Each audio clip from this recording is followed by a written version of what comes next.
पंडित श्री रामनाथ शहर के बाहर अपनी पत्नी के साथ रहते थे। एक जब वो अपने विद्यार्थियों को पढ़ाने के लिए जा रहे थे तो उनकी पत्नी ने उनसे सवाल किया कि आज घर में खाना कैसे बनेगा, क्योंकि घर में केवल मात्र एक मुट्ठी चावल भर ही है।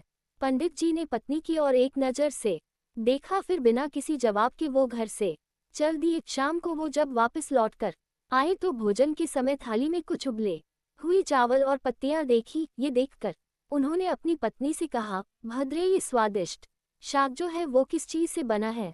मैंने जब सुबह आपके जाते समय आपसे भोजन के विषय में पूछा था तो आपकी दृष्टि इमली के पेड़ की तरफ गई थी। मैंने उसी के पत्तों से यह शाक बनाया है। पंडित जी ने बड़ी निश्चितता के साथ कहा, अगर इमली के पत्तों का शाक इतना स्वादिष्ट होता है फिर तो हमें चिंता करने की कोई आवश्यकता ही नहीं है। अब तो हमें भोजन की कोई चिंता ही नहीं रही। जब नगर के राजा को पंडित जी की गरीबी का पता चला तो राजा ने पंडित को नगर में आकर रहने का प्रस्ताव दिया, किंतु पंडित ने मना कर दिया। तो राजा हैरान हो गया और स्वयं जाकर उनकी कुटिया में उनसे मिलकर इसका कारण जानने की इच्छा हुई।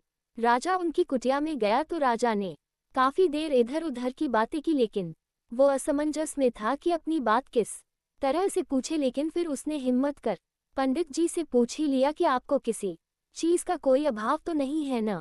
पंडित जी हंसकर बोले, ये तो मेरी पत्नी ही जाने। इस पर राजा पत्नी की ओर आमुख हुए और उनसे वही सवाल किया तो पंडित जी की पत्नी ने जवाब दिया कि अभी मुझे किसी भी तरीके का अभाव नहीं है, क्योंकि मेरे पहनने के वस्त्र इतने नहीं फटे कि वो पहने न जा सकते, और पानी का मटका भी तनिक नहीं फूटा कि उसमें पानी नहीं आ सके, और इसके बाद में रे हाथों की चूया जब तक है मुझे किसी चीज का क्या अभाव हो सकता है? और फिर सीमित साधनों में भी संतोष की अनुभूति हो तो जीवन आनंदमय हो जाता है।